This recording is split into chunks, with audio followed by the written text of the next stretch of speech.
A história de Navegantes como polo da construção naval está relatada no documentário Reparos. A produção teve apoio do Fundo Municipal de Cultura e reúne imagens e depoimentos do trabalho de marceneiros, soldadores e outros profissionais que atuam em estaleiros da região. Esta é a pauta do Viva Voz de hoje, que está no ar pela rádio e também pela TV Univale. Junto comigo hoje a acadêmica de jornalismo, Junilgen. Boa tarde, Lisa. Boa tarde também para você que acompanha o Viva Voz pela rádio e pela TV Univale. Muito obrigada pela sua companhia. Você também pode interagir conosco através das redes sociais. Nós sempre postamos os vídeos dos programas que a gente faz durante a semana no Facebook, /Viva Voz Univale. Também estamos no Twitter e no Instagram como @Viva Voz Univale. E se você tem sugestão de pauta, pode mandar pra gente pelo vivavoz949@gmail.com. Isso aí. Bom, hoje nós estamos aqui com a Caroline Westerkamp, que é a diretora do documentário Reparos. A Caroline é formada aqui, egressa do curso de Relações Públicas da Univale. Bem-vinda de novo. Obrigada, tudo bom, Caroline? Obrigada, professora Lisa. Obrigada, Juni. Eu estou bem feliz também de poder divulgar mais um pouquinho da cultura lá da nossa cidade de Navegantes. Obrigada. Muito bacana. Bom, o documentário Reparos foi lançado recentemente, né, Caroline? Teve apoio da Prefeitura de Navegantes, também de um estaleiro estabelecido ali na cidade, né? Qual é a proposta desse documentário? Então, todos os anos a gente se propõe a falar um pouquinho sobre a história de Navegantes, né? Esse, na verdade, é o 4º ano consecutivo que eu consigo emplacar um documentário falando sobre uma temática ali da cidade. Esse ano foi os estaleiros, né? A história dos estaleiros. E a proposta era essa mesmo, registrar e recuperar a história e o trabalho desses marceneiros navais, desses mestres carpinteiros e também dos calafates, né? Que são essas profissões que já estão se extinguindo, digamos assim. Aliás, acho que aí já merece um adendo aqui, né, Juni? Calafates, eu nem citei na abertura que eu vi na divulgação do documentário. Vocês mencionam essa profissão. Explica pra gente o que é um calafates. Então, o mestre carpinteiro é o cara que faz o esqueleto do barco, a gente fala, né? A parte toda de madeira, coloca as tábuas e tal. E entre as tábuas vai ter um vão ali, né? Aquele vãozinho. E esse vão, essa greta, como eles chamam, ela precisa ser fechada, porque senão a água vai acabar entrando. Então, eles vedam com um fiozinho de algodão e uma massa sintética depois por cima. E quem faz esse trabalho de costurar o barco, digamos assim, né, é o calafate, né? Isso, você disse que é algo que pode desaparecer? É uma profissão que está sendo cada vez menos requisitada, vamos dizer assim? Assim, com a carpintaria de aço, que a gente fala, né? Eles chamam carpintaria de aço, mas com essa produção de aço, a tendência do barco, até por conta da matéria-prima, né? Vai começar a se extinguir, sim. Então, acredito que daqui a uns 40, 50 anos a gente não vai ver um barco de madeira. Não vai ver um carpinteiro naval. Porque essas profissões, elas realmente estão acabando e não estão passando, né? Não estão passando mais. Antigamente se passava assim. O mestre carpinteiro passava o ofício para o filho e o filho para o neto e assim por diante. Hoje em dia, eles já pretendem, assim, eles veem outro futuro para os filhos deles. Muito interessante. Agora, achei interessante, prof, que ela citou que esse não é o primeiro documentário, né? Não é o primeiro documentário que você faz? Não. Isso? Não, esse é o 4º documentário.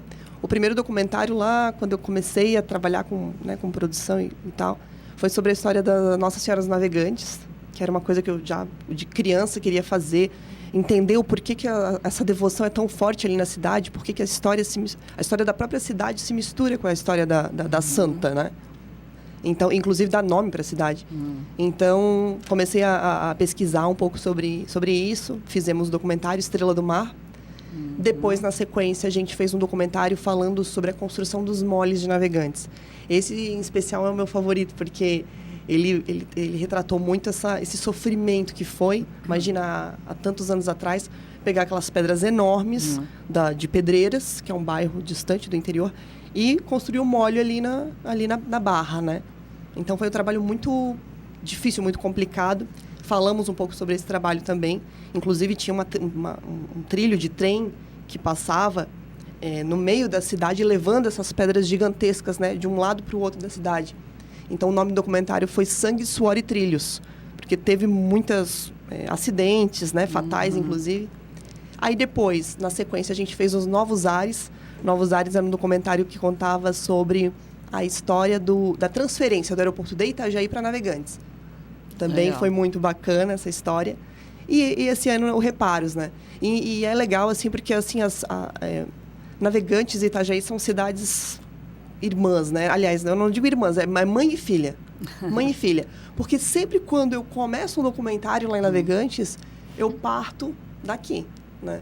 Então, toda a minha... o início, né, do documentário, eu venho para cá. Eu venho para cá, vou ali no arquivo, faço... Claro. E tudo parte daqui, né? E depois vai indo para lá, assim. Muito legal perceber esse teu movimento. Agora, voltando aí para o Reparos, então, esse novo documentário, como é que surgiu a ideia de realizar com este foco, né, Carolina? Então, todos os anos eu sempre coloco, assim, As histórias são inúmeras, né? Tem várias histórias que eu quero falar ainda, lá em Navegantes, que tem muita história legal para falar. Só que eu sempre penso assim, essa questão do tempo, né? Então, se eu esperar muito tempo, eu vou acabar perdendo esses mestres carpinteiros, esses calafates, né? Porque eles já têm uma idade mais avançada, assim. Então, eu sempre escolho um tema pelo fator tempo mesmo. Ó, esse ano eu vou fazer isso, porque se ano que vem eu não fizer, talvez eu não encontre mais aquele mestre carpinteiro que eu queria entrevistar. Né? Legal. Então, eu vou escolhendo a partir daí já. A partir da urgência de contar a história, digamos assim.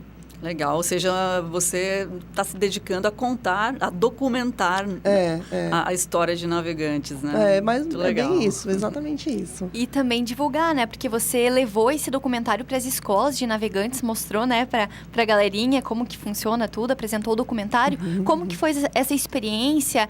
Você percebe que eles já conheciam um pouquinho da história de Navegantes ou ainda não? Então, todo ano é essa minha preocupação também. Essa parte pedagógica, né? Essa união entre a cultura e a educação. Por quê? Porque quando eu era estudante lá na rede de ensino de Navegantes, eu nunca tive aula sobre a história de Navegantes, por exemplo, né? A gente tem a história do Brasil, alguma coisa de Santa Catarina, mas local mesmo a gente não tem quase nada. Então, às vezes, a gente se pega assim, os alunos estão ali na escolinha do lado do estaleiro, nunca entraram no estaleiro. Ou ano passado, tem uma comunidade inteira que mora colada no aeroporto, nunca entrou no aeroporto, não sabe nem o que tem ali dentro. Então, levar essas informações, divulgar um pouco dessas histórias para eles, eu acho muito importante. E a gente acabou, então, acabamos de lançar o documentário, que foi no finalzinho de novembro, começamos a circular pelas escolas de Navegantes, né, exibindo o documentário, porque, né, a gente sabe que não é meio inviável eles irem até a Fundação Cultural ver o vídeo e tudo mais. Então, a gente acabou circulando e teve essa oportunidade, assim, de trocar ideias e tirar dúvidas. E uns falarem assim, meu pai meu tio é soldador, meu pai é não sei o quê, eu não sabia que era assim, eu não sabia que era assado, né? Então, foi bem legal essa experiência, assim, né? Legal. E também, eu acho que é importante, eu gosto, assim, nos meus projetos, eu gosto de ir lá na escola para ter certeza de que ele foi divulgado, né? Porque muitas vezes a gente distribui os DVDs e não chega, né? No aluno.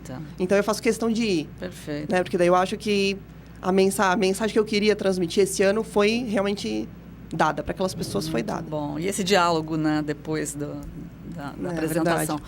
E os estaleiros? Você já mandou para os estaleiros? Como é que é a relação? Aliás, tem um estaleiro que é apoiador do projeto, né? Os estaleiros, eu dividi um pouco o documentário assim, entre os estaleiros de madeira e os de aço, né? Queria contar um pouco sobre essas duas faces dos estaleiros ali de Navegantes. E acabou que a gente conseguiu entrar, assim, nos estaleiros de Navegantes, os de marcenaria naval, de madeira, que geralmente são barcos de pesca, barcos piratas, de turismo e tal. E quando a gente partiu pro de aço, a gente teve muita dificuldade para entrar. Não sei se talvez pelo ano, foi um ano ruim para a economia deles, pode ser assim. Eles deram uma segurada, não deixaram a gente entrar. Então, eu quero deixar realmente um agradecimento especial ao estaleiro Oceana, que não é de Navegantes, é de Itajaí. Olha só. Né? E eu contei lá, olha, o documentário é de Navegantes, mas a gente não conseguiu entrar, mas a gente precisa de imagens, como é que a gente vai ilustrar isso? Os de aço, então, foi representado... Pela Oceana de Itajaí, assim. Então, realmente foi muito legal, né? Porque mostrar essa tecnologia totalmente diferente do que a gente viu em Navegantes foi muito bacana, mostrar esses dois lados, né? Bacana. Mas agora, durante as tuas pesquisas, você já falou um pouquinho sobre a profissão de calafates, que é bem interessante, né? Uma coisa que eu, por exemplo, não tive contato com a profissão, nem sabia que existia. Como que tem alguma outra história, algum outro fato que tu descobriu nas pesquisas que te chamou a atenção como moradora de Navegantes? Então, uma coisa interessante que eu descobri foi o nosso primeiro estaleiro aqui da nossa região, foi do Drummond, né? O Antônio de Vasconcelos Drummond era um cara que veio para cá muitos anos atrás, em 1817, eu acredito, mais ou menos.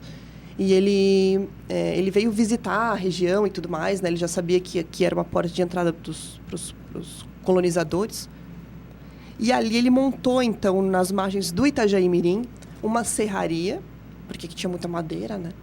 E já na sequência um estaleiro. Então, ele construiu a primeira embarcação aqui em Itajaí, né?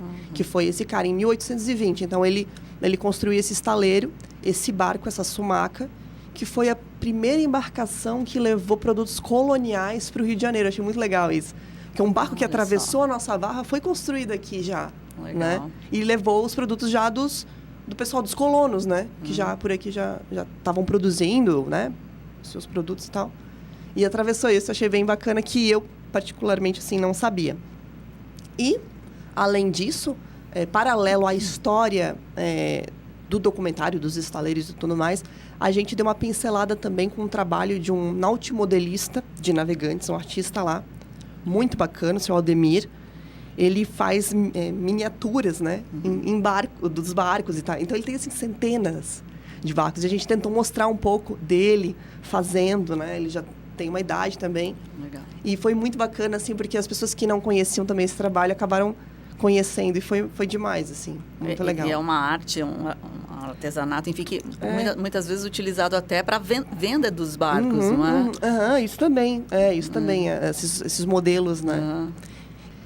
Outra coisa também interessante sobre a carpintaria naval, que a gente descobriu com o professor Roberto Bardal, que é daqui da faculdade da Univale, professor de construção naval, né?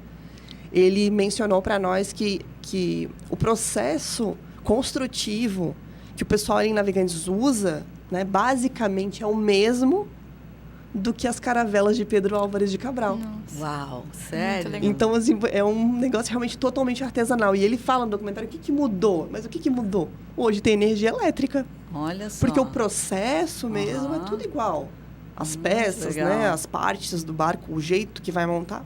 Que incrível. Eu achei demais isso, né?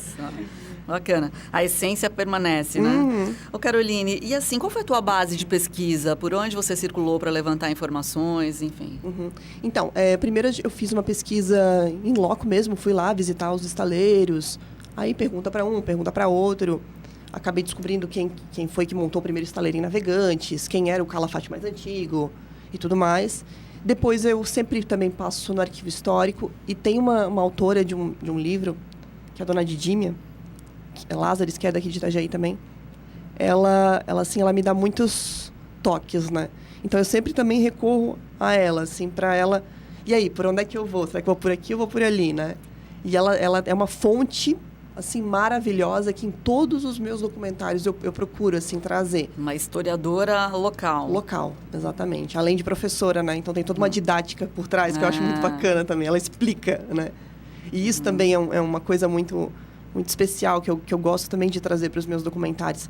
Tornar ele didático. Como eu falei, eu tô levando para a escola. Não posso botar uma linguagem muito rebuscada. As pessoas não vão entender, né?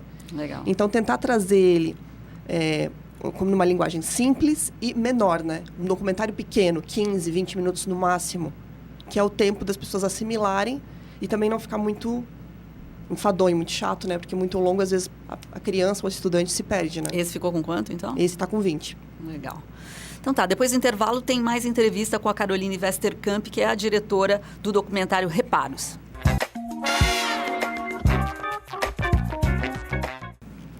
Nós já estamos de volta com o Viva Voz pela rádio e também pela TV Univale, hoje entrevistando a Carolina Westerkamp. Ela é diretora do documentário Reparos. Então, Caroline, a gente está falando desde o início do programa sobre a construção naval de Navegantes, que é o alvo do teu documentário. Mas para o pessoal de casa entender melhor, qual é a estrutura da construção naval em Navegantes e como ela é importante para o município? Então, a gente acabou descobrindo, né, durante as pesquisas, que mais ou menos no ano 2000 e pouquinhos, assim, 2001, 2002, eles fizeram um levantamento, assim, de quantos estaleiros a cidade, entre Itajaí e Navegantes, a gente sempre conta a região, né? Certo. Teria. E eles mencionaram em torno de 36, 37, quase 40 estaleiros. Isso é muita coisa, entre pequenos e grandes. Certo. Imagina, né, ali nas margens do rio é bastante coisa. Hoje em dia, eles têm aproximadamente, eles calculam que tenham mais ou menos uns 20. O que ainda assim é bastante coisa, né, para o nosso município, para Itajaí também. E em relação à mão de obra, é importante destacar isso, porque a Oceana, que foi uma entrevistada nossa, né, ela mencionou que ela percorreu a costa brasileira toda para procurar um lugar para montar essa nova filial da empresa. E eles escolheram Itajaí por causa disso, por causa da mão de obra, que tem muita qualidade, né? E aí eu questionei, mas como que a gente chegou nessa mão de obra fina, né?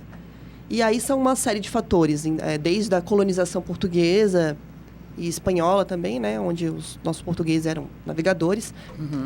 Há essa tradição de pai para filho, de mestres carpinteiros também, né? Porque o mestre carpinteiro é igual um mestre de capoeira, né? Igual a rendeira de bios. É realmente uma coisa que tu mestre passa... mesmo. É uma coisa muito específica, né? É uma coisa muito de detalhes, assim, muito artística, que tu passa mesmo de geração para geração. E eles escolheram Itajaí por causa disso, por causa dessa qualidade, por causa dessa rede de fornecedores, porque também não é só o barco, né? É o parafuso, é o prego, Claro. é a mão de obra, é o soldador, é o caldeireiro, enfim.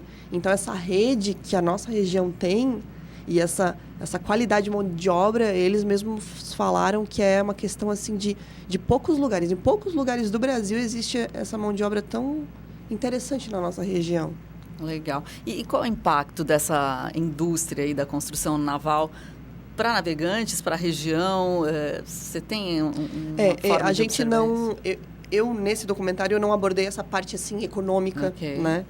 Deixei bem, na verdade, passei bem longe disso.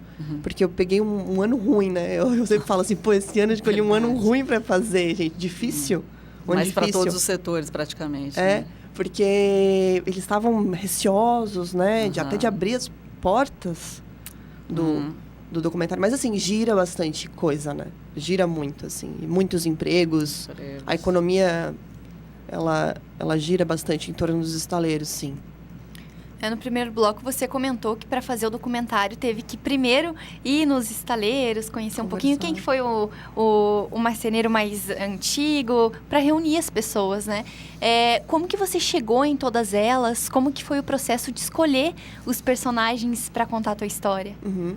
Então, é muita indicação também, né? Por eles mesmos. E eu, como sou dali, também acabo já conhecendo alguns trabalhos de algumas pessoas. Então, por exemplo, esse nautimodelista. Eu já conhecia um tempão o trabalho dele. Queria muito fechar com ele uma entrevista, alguma coisa para mostrar esse trabalho. Então, só estava esperando a oportunidade, né? O mestre carpinteiro, o seu Zé Olavo, também já conheço muito tempo. Tem estaleiro lá há muitos anos. Então, eu morando lá, talvez facilitou um pouco. Lógico. Isso, né? Principalmente os da madeira, né? Entendi. Os da construção naval de aço foi um pouco mais complicado, assim. Legal. Caroline, fala um pouquinho da parte técnica de produção mesmo, né? Qual foi a tua equipe? Como é que você organizou esse trabalho? Então, primeiro de tudo, a gente mandou um projeto para a Fundação Cultural no começo de 2016, já com um pré-roteiro, falando mais ou menos o que a gente iria abordar, né? Porque isso tudo eles têm que aprovar. Passou o projeto, eles patrocinaram o nosso projeto. E aí a gente foi atrás de finalizar o roteiro e da produção e tudo mais. A gente contou mais ou menos com umas 10 pessoas na equipe, né? Desde o roteirista, produtor, né? Cinegrafista, o técnico do áudio, o pessoal que faz as vinhetas, né? O videografista, o videografismo também. Então foram mais ou menos umas 10 pessoas na parte de produção, além da banda que a gente pegou a trilha sonora da banda Casa de Orates, que é de Itajaí também, que era uma outra também que eu já estava namorando muito as músicas deles, né? Eu estava namorando muito as músicas, eu estava pensando, eu tenho que fechar um dia com algum documentário meu. Sempre eu tenho uma ligação muito grande com a trilha, assim. Quando eu ouço as trilhas, as músicas, eu já fico imaginando cenas em cima daquilo. Legal. Então, eu tava pensando, putz, será que vai bater aquele rock deles, né? Aquela coisa mais... Com as minhas cenas de barco e de pescadores e de marceneiros. E, por fim, parece que foi feito para aquilo, assim. Casou muito bem. Então, mais um agradecimento também à banda Casa de Orates, né? Que sem eles também acho que o nosso documentário não teria essa vida. Bacana. Tem uma música específica ou eles acabaram entrando com algumas trilhas? A gente escolheu 3 músicas. Foi a Respiração, que é uma música antigaça deles, que eles agora deram uma revitalizada, fizeram uma nova versão. E a Estranho Outono também, que a gente usou, que também foi uma coisa mais intimista, que eles têm bastante esse jeitinho deles, né? Bem intimista, assim. Também usamos na produção. Então, foram mais ou menos 2 músicas. Legal. Agora, Caroline, foi 1 ano de produção, né? Desde que tu inscreveu o projeto lá no início do ano, até agora a conclusão, levando para as escolas, mostrando para as pessoas. Quais foram os maiores desafios durante esse tempo para que o projeto fosse concluído e desse tudo certo?